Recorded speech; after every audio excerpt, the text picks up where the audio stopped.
নমস্কার বন্ধুরা, আশা করি সকলেই ভালো আছেন। তো আজকে আমি যে বিষয় নিয়ে কথা বলবো সেটি বরাবরের মতোই একটি বিষয় এবং খুবই দুঃখজনক এবং খুবই লজ্জাজনক একটি বিষয় এবং সনাতন ধর্মাবলম্বী তথা হিন্দুদের জন্য একটি ভয়ানক বিষয়। সেটি হচ্ছে, আমরা সকলেই জানি যে বাংলাদেশ কিংবা পাকিস্তান এই সমস্ত জায়গায় সনাতন ধর্মাবলম্বীদের উপর অত্যাচার নির্যাতন হয় এবং সেখানে তাদের মন্দির প্রতিমা এই সমস্ত জিনিসকে ভাঙচুর করা হয়। তো এই প্রবণতা আমরা বর্তমানে ভারতবর্ষেও বিভিন্ন জায়গায় দেখতে পাচ্ছি এবং এরই ধারাবাহিকতা সবচাইতে বেশি ভারতবর্ষের পশ্চিম বাংলায় আমরা লক্ষ্য করতে পারছি যে এখানে সনাতন ধর্মাবলম্বীদের বাড়িঘর, তাদের মা বোন এবং তাদের মন্দির মূর্তি কোনো কিছুই আর এখন নিরাপদ নয় পশ্চিমবঙ্গে।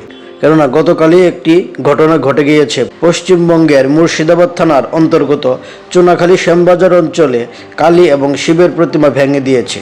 এখন কারা ভেঙে দিয়েছে সেটা আমরা সকলেই জানি, কিন্তু আমার প্রশ্ন সেইটা না। আমার প্রশ্ন হচ্ছে, আজকে যদি এটা বাংলাদেশে হতো মেনে নেওয়া যেত, কিন্তু পশ্চিমবাংলা যেখানে সনাতন ধর্মাবলম্বীরা 100 কোটির অধিক অর্থাৎ সংখ্যাগরিষ্ঠ সনাতন ধর্মাবলম্বী একটি দেশ, সেই দেশে নির্ভয়ে সনাতন ধর্মাবলম্বীদের মন্দিরে ভাঙচুর, পার্বণে বাধা, এই সমস্ত কাজ আমরা প্রতিনিয়তই লক্ষ্য করছি। আর এইগুলো দেখেই আমাদের মনে প্রশ্ন জাগে যে মুর্শিদাবাদ যে থানাটি, সেটি কি আসলে পশ্চিমবঙ্গেরই অন্তর্গত নাকি সেটি বাংলাদেশ বা পাকিস্তানের কোনো অংশ?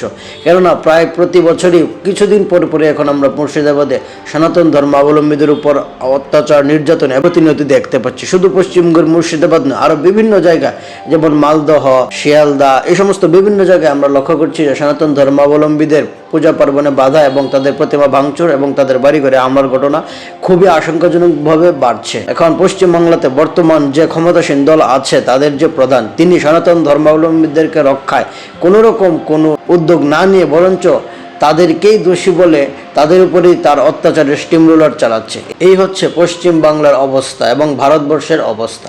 তাই আমি পশ্চিমবাংলার তথা সমস্ত ভারতবর্ষের জনগণকে বলবো, আপনারা এখনো সময় আছে, জাগ্রত হন, এখনো সময় আছে, মোহনিদ্রা থেকে উঠে যান, নতুবা কালের করাল গ্রাসে সনাতন ধর্ম পৃথিবী থেকে অচিরেই হারিয়ে যাবে এবং ভারতের মতো জায়গা যেখানে সনাতন ধর্মাবলম্বীরা সংখ্যা গরিষ্ঠ হওয়া সত্ত্বেও তাদের উপর প্রতিনিয়ত আক্রমণ হচ্ছে, তাহলে অন্য জায়গায় আপনারা গিয়ে কখনোই বাঁচতে পারবেন না। তাই এখনো সময় আছে, সংঘবদ্ধ হয়ে দাঁড়িয়ে যান এবং নিজের ধর্ম, নিজের প্রতিমা, নিজের মন্দির এবং নিজের সম্পদ, নিজের মা এবং বোনকে রক্ষা করার জন্য প্রতিজ্ঞাবদ্ধ হন। নতুবা আপনাদেরকে এইভাবেই শাসক গোষ্ঠীরা এসে আপনাদের মধ্যে বিভেদ সৃষ্টি করে তাদের ক্ষমতাকে দীর্ঘায়িত করবে, আর এর বলি হবে সনাতন ধর্মাবলম্বী সাধারণ মানুষেরা এবং তাদের কৃষ্টি কালচার। তাই আমি আশা করব আপনারা আমার কথাগুলোকে একটু ভাববেন এবং সেই অনুযায়ী সমাজে প্রতিফলন ঘটাবেন।